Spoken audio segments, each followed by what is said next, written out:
فاسألوا أهل الذكر إن كنتم لا تعلمون. Tanya jawab.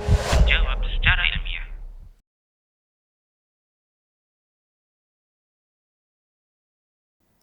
Baik, terkait dengan zakat emas, ya, zakat emas. Ada pertanyaan, apakah zakat emas, ya, ini berlaku bagi emas yang digunakan ataukah emas yang hanya disimpan saja? Baik, para muslim rahimani wa rahimakumullah, para ulama mereka berbeda pendapat dalam masalah ini. Para ulama mereka berbeda pendapat tentang masalah ini. Di antara mereka ada yang mewajibkan zakat pada emas yang hanya disimpan saja.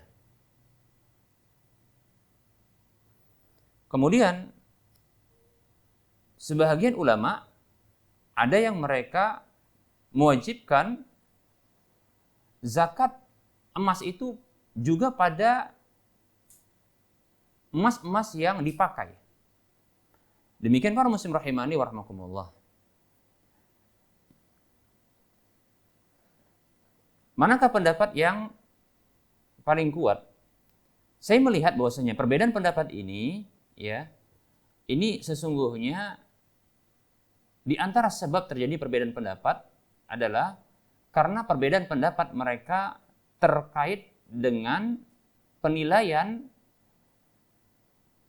mereka terhadap derajat hadis, ya, yang datang menyebutkan tentang al-huli, yaitu apa?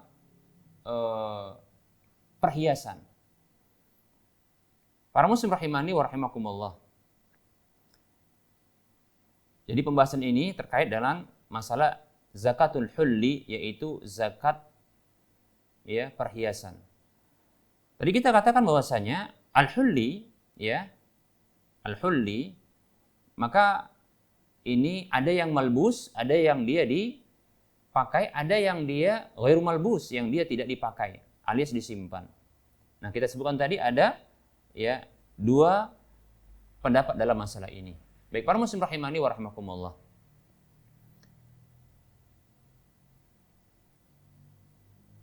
Para ulama yang mengatakan wajibnya mengeluarkan zakat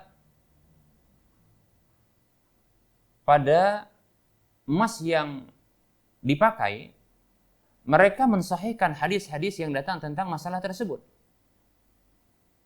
Ya. Mereka mensahihkan hadis-hadis yang datang tentang masalah tersebut. Seperti contohnya adalah hadis, ya, Amr ibnu Shu'aib dari ayahnya, dari kakeknya, bahwasanya ada seorang wanita yang datang menemui Rasulullah Shallallahu Alaihi Wasallam dan bersamanya ketika itu ada seorang, ya, putrinya bersamanya. Ternyata di tangan anaknya ini ada perhiasan, ya, perhiasan semacam gelang, ya, yang ada di tangannya terbuat dari emas. Maka Rasulullah Shallallahu Alaihi Wasallam bersabda kepadanya, kepada wanita tersebut, "Atu'tina zakata hada?" Apakah engkau membayarkan zakat ini?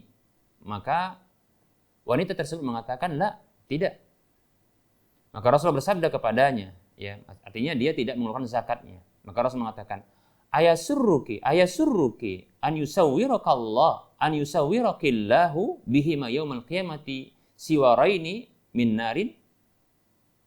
Rasulullah SAW bersabda yang maknanya, ya, adalah, apakah engkau suka Allah Subhanahu wa taala akan memakaikan kepadamu, apakah engkau suka Allah Subhanahu wa taala memakaikan, ya, kepadamu, ya, dengan kedua, ya, perhiasan tersebut, ya, pada hari kiamat dengan perhiasan-perhiasan yang terbuat dari neraka atau api?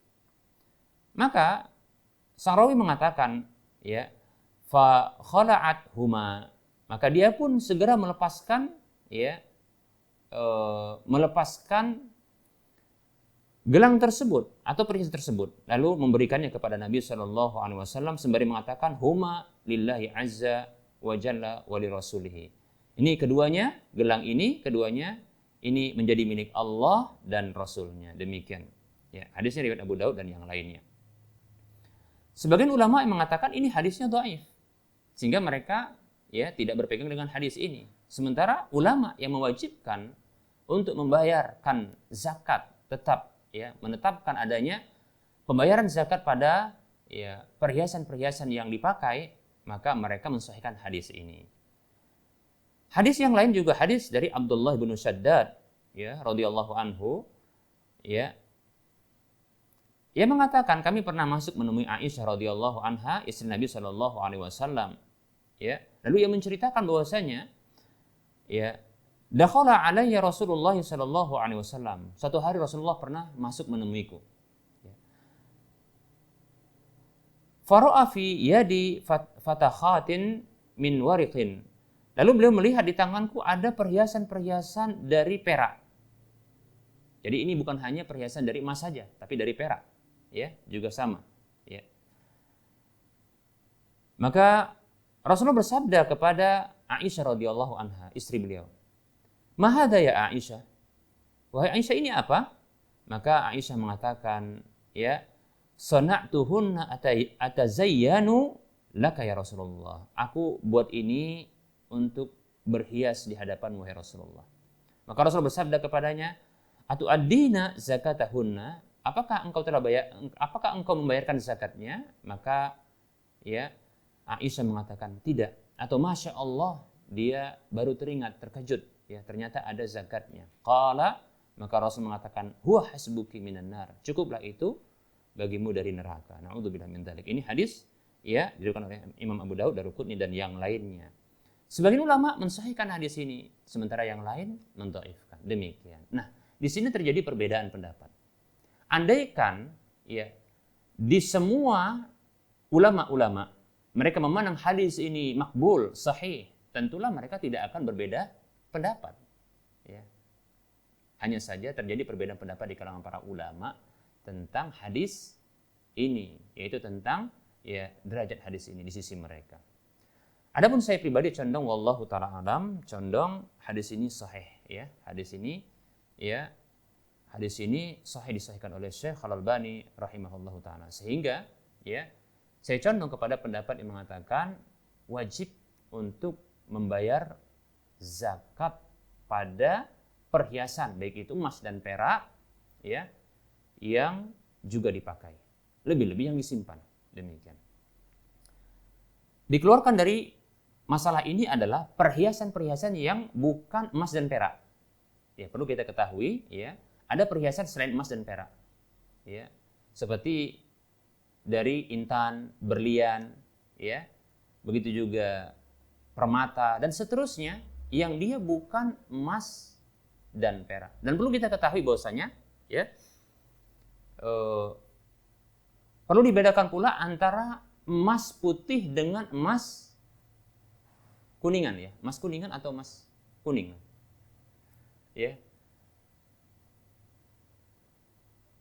Sesungguhnya yang ada zakatnya adalah pada setiap emas yang kita tahu berwarna kuning, yang disebut dalam bahasa Arab adalah al-dhahab, al-dhahab itu emas yang dia berwarna kuning.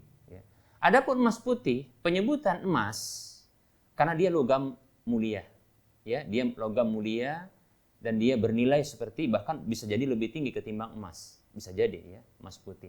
Namun unsur senyawa kimianya berbeda. Seperti itu, Oleh karenanya, tidak ada zakat pada emas putih, ketika disimpan, ketika dipakai, kecuali bila dia dijadikan sebagai barang dagangan. Maka di sini dimasukkan ke dalam zakat perniagaan. Wallahu ta'ala a'lam.